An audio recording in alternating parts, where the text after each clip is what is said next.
Hola, soy el alumno Jamaica González Franz de la Universidad Nacional Santiago Andrés de Mayolo, de la Facultad de Ciencias Agrarias, la Escuela Profesional de Agronomía, del curso de Principios de Irrigación. A continuación les voy a exponer sobre el papel de la textura del suelo en los ciclos diurnos y estacionales de la evaporización potencial sobre suelos desnudos saturados, estudios lisimétricos, a cargo de la docente Pachak Huerta y Anika Cirila. Bueno, a continuación tenemos los objetivos. Como primer punto tenemos la caracterización de la dinámica diurna y estacional de la evaporación potencial, medida para la arena fina saturada, la arena gruesa y la grava.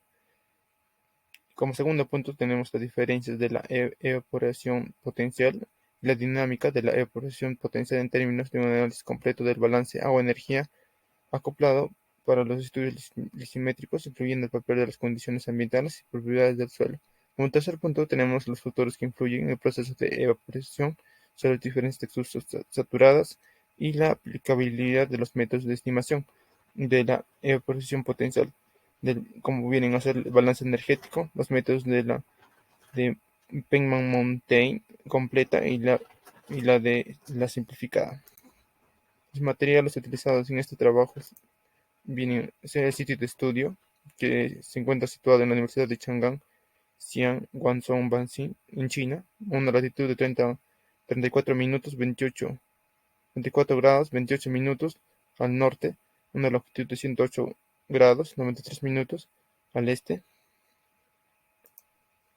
Los lisímetros y sensores están enterradas y alineadas con la superficie del suelo y tienen un área de 1 metro cuadrado. Las columnas se rellenaron con arena fina y gruesa y grava. Y en esta tabla podemos observar las propiedades físicas que vienen a ser las composiciones de partículas, el tamaño de las partículas y el término y las propiedades térmicas de las estructuras de suelo estudiadas, que vienen a ser la conductividad térmica del suelo seco, la capacidad calorífica volumétrica inicial y la capacidad calorífica volumétrica final, para los tres diferentes tipos de suelo a estudiar.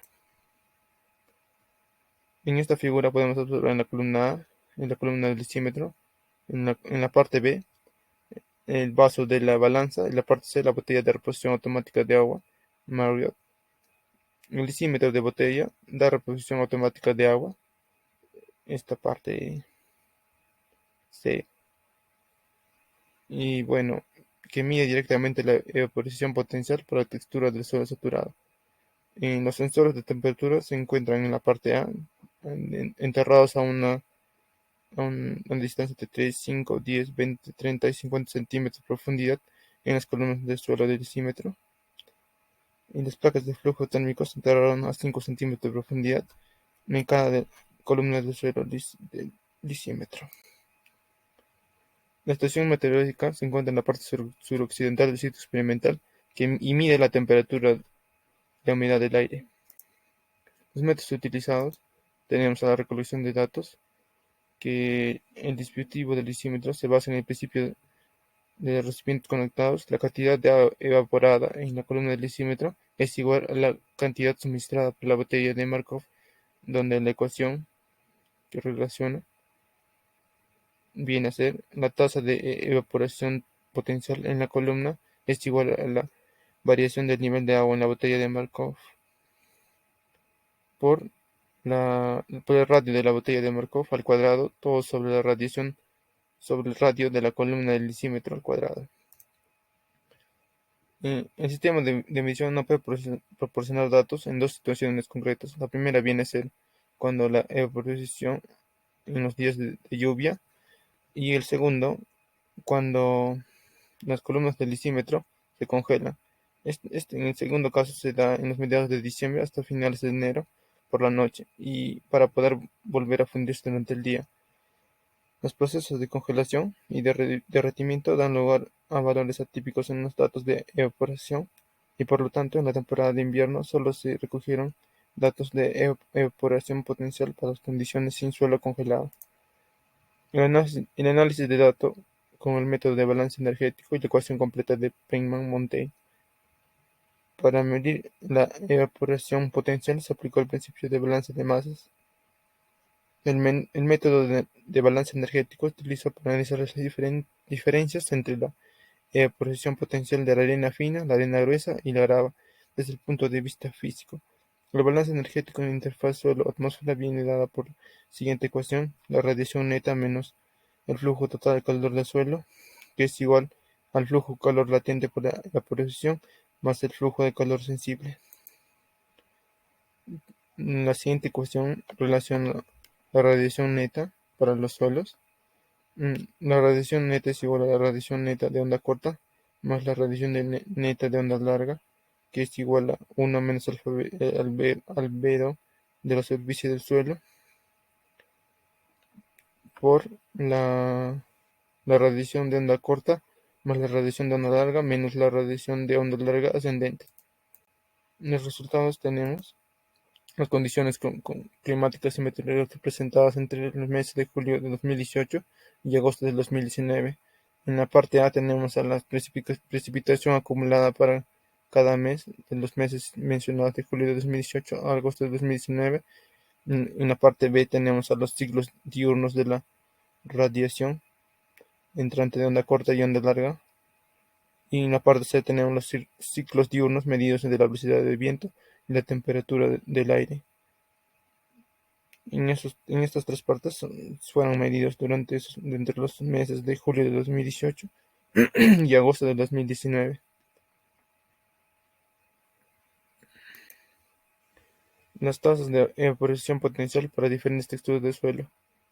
Durante la primavera y el verano, el valor de la evaporación potencial para la arena fina es el más alto. Como se puede apreciar en la figura, la evaporación de la arena fina es mayor en el mes de julio de 2018, es mayor que comparación de la arena gruesa y que la grava. En cuanto a la discusión, tenemos a la tasa de evaporación potencial en diferentes texturas de suelo y energías de las condiciones de equilibrio.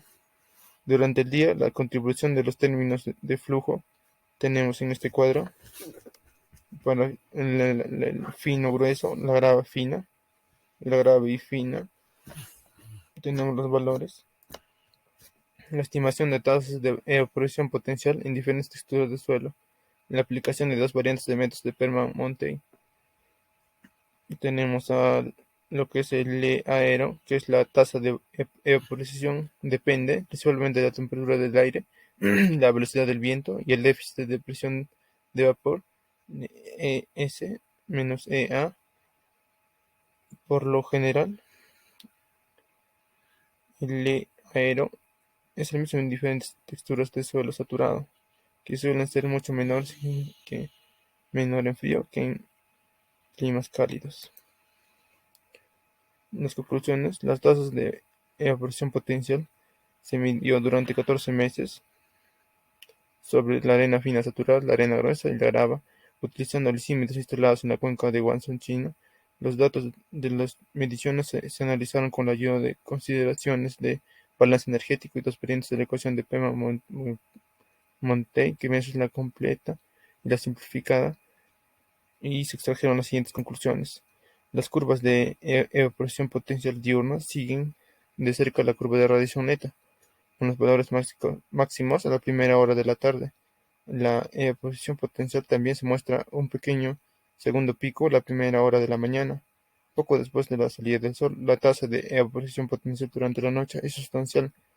Las tasas medias de evaporación potencial son superiores a por la noche en primavera y en verano, con una tendencia a la disminución en la primera parte de la noche y un valor constante y más bajo en la segunda parte de la noche. Como segunda conclusión tenemos la dinámica diurna y estacional de la evaporación potencial sobre las texturas. Mostró diferencias evidentes. La evaporación potencial de la grava tenemos un 7.3% sobre una base anual, con las mayores diferencias en cuanto a la demanda de evaporación en la época de primavera y verano eran altas. Los métodos de balance energético reproducen mejor las diferencias de la evaporación potencial medidas entre las texturas del suelo. La ecuación de Feynman-Montet, que es la mejor estimación de cantidad total de evaporación potencial, especialmente en las estaciones de transición. Sin embargo, la aplicación de la ecuación simplificada del PM da lugar a los mayores desajustes con las mediciones y no es capaz de explicar las influencias de textura de la evaporación potencial. Nuestros resultados sugirieron que el flujo total de calor del suelo debería determinarse con la mayor precisión posible, teniendo en cuenta la textura del suelo, las condiciones meteorológicas y los factores ambientales. Gracias.